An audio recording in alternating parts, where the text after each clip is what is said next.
So, I've just gone through all of the Zenless Season 2 content aside from whatever upcoming events we have left, like Jufufu's companion quest, and I wanted to share my thoughts on the patch, because I think although the story we received was quite disappointing, there's also some pretty dope stuff that came with the patch that I'd like to bring to light. So first, let's talk about what went wrong. The patch was kind of expected to be a soft relaunch with new players hopping all the way to the new content, alongside the old audience and getting to enjoy all the new and fun stuff they had to offer. On paper, there's nothing wrong with this idea. After all, we had this exact same thing done with Wuthering Waves, and it seems to have been a great success. I don't think I ever saw anyone criticize this decision once the patch was out. It was just sort of a choice for new players to make. Some made the immediate jump, and others experienced everything the game had to offer before Rinascita. Where the fuck up on Hoyo's part came from was how Zenless executed their new patch. We were practically just introduced some small mechanic every now and then, like, hey, this is a gondola, sit your ass down and go. It never felt like the game was being dragged down by them. But in Zenless Season 2, after you're done walking around town with Jufufu for like an hour, which could be compared to how Sunny introduced the player to Rinascita in Wuthering Waves, the game enters this phase of psychologically torturing the player.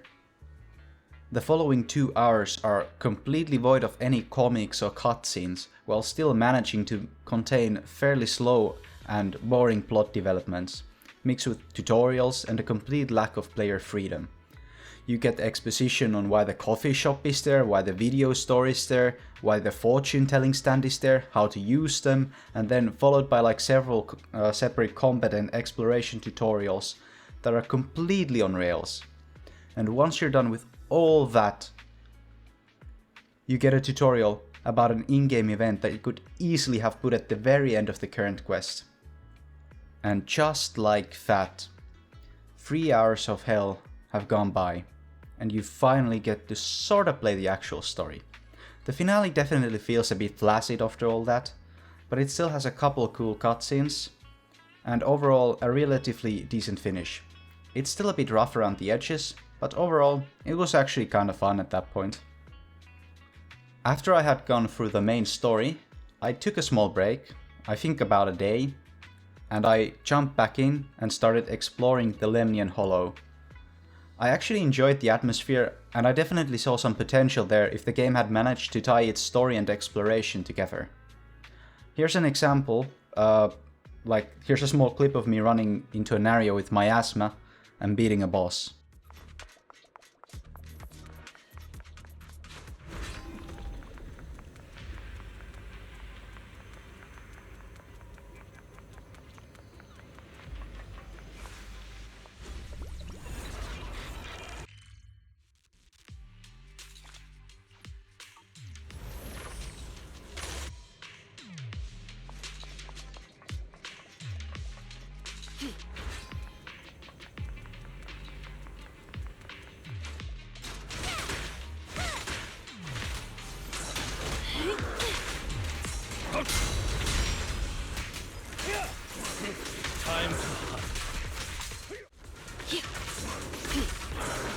Troublesome.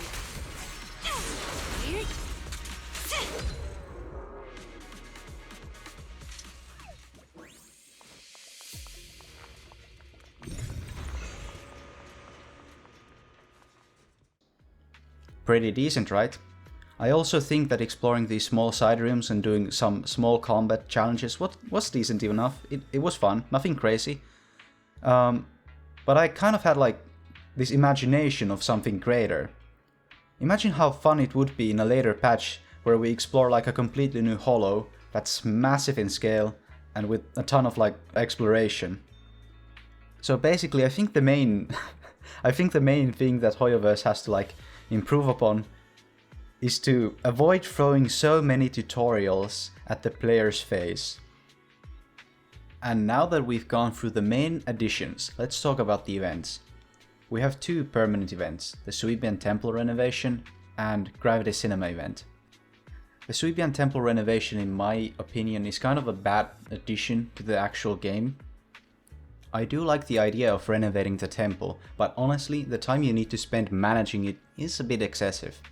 I mean, there are like 45 levels and I've kinda been spending time doing this stuff for 3 days now. And I'm only maybe like halfway done. Hell, even the UI felt a bit confusing. It took me a long time to realize I was accidentally clicking a button to craft items that I had already sold, because the button just seemed so inviting, I suppose.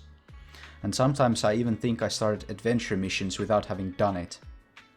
There are some side quests that make you talk to NPCs around the town, or in the Lemnian Hollow, but obviously it's just a random NPC dialogue that I think most players don't enjoy and will also skip manually by clicking mouse 1 millions of times, because there's no skip button.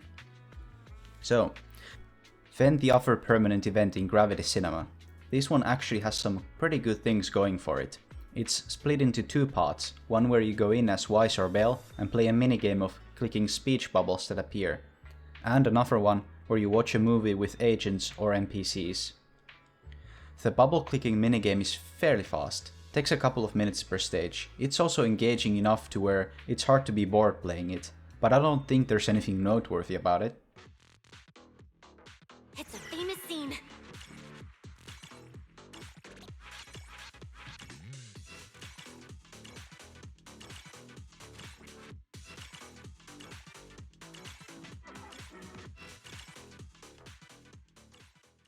Watching a movie, on the other hand, is a slow experience where you wait for character dialogue to finish and then try to pick an option that raises the relationship bar that's visible at the corner of your screen. There's a lot of quiet parts during the experience and there's no skipping to the questions. Each stage takes a fairly long time, about like 6 minutes. The experience seems to be fully voiced, even for NPCs. I think if you're a fan of Zenless and like the character you're watching the movie with, it will be a mostly pleasant experience. The atmosphere is decent and I could easily imagine mobile players laying in their bed, having delusions about ever being in a relationship with another human being.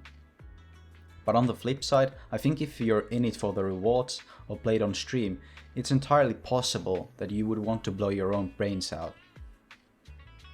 If I was to think of ways to improve the cinema event, I would have made it a full-on leisure activity that players can engage with whenever they wish to, and then allow them to pick and choose who to go with. The fact that you're forced to watch a movie with everyone is kind of an L. Besides permanent content, there's also this limited event where you control a bamboo. I think being able to control a mech and fight bosses was a pretty fun and unique experience personally. It wasn't anything crazy, but it's still decent fun in a well-condensed package. They actually even voice acted it and didn't make it permanent. And it took about 1.5 hours to complete for me, so not bad. And that takes us to the final talking points I have for you all today. Because besides the new content, we also had some UI changes, specifically about map and also about how we go about our daily activities. So regarding dailies, if you do them in Wi-Fi Peninsula, it's pretty straightforward and you won't have to go through the loading screen like you did when you were still doing them at random play.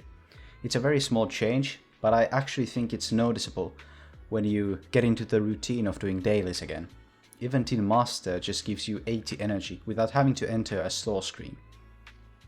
One thing I don't like about doing my dailies at Wi-Fi Peninsula is also about Tin Master though.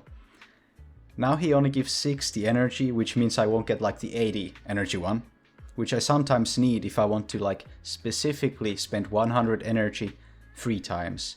Now I have to spend like 100 energy 3 times plus 20 energy once. A small nuisance, but it's not terrible. And regarding the map, I think it's a bit so-so. Right now the quick navigation button is basically the old menu format, just expanded into a 3x3 instead of a 1x3 selection. While the map shows you the local area and a drop-down selection of every location in the game. I like the local map, and I think quick navigation making the selection screen larger with images of the actual locations is nicer than what we had previously. I haven't found it intuitive, since HIA and Scott Outpost locations on the menu still feel pretty random. I think adding an option to favorite some selections in the quick navigation menu to move them to the left side could significantly improve it. I, for example, would immediately favorite HIA, Scout Outpost and Wi-Fi Peninsula. Another issue I have with it is how new players have a character trust they may want to farm through trust events. And the only way to see where characters with a trust event are is to click through individual locations on the local map drop-down menu. Adding icons to the quick navigation menu would be a significant quality of life improvement.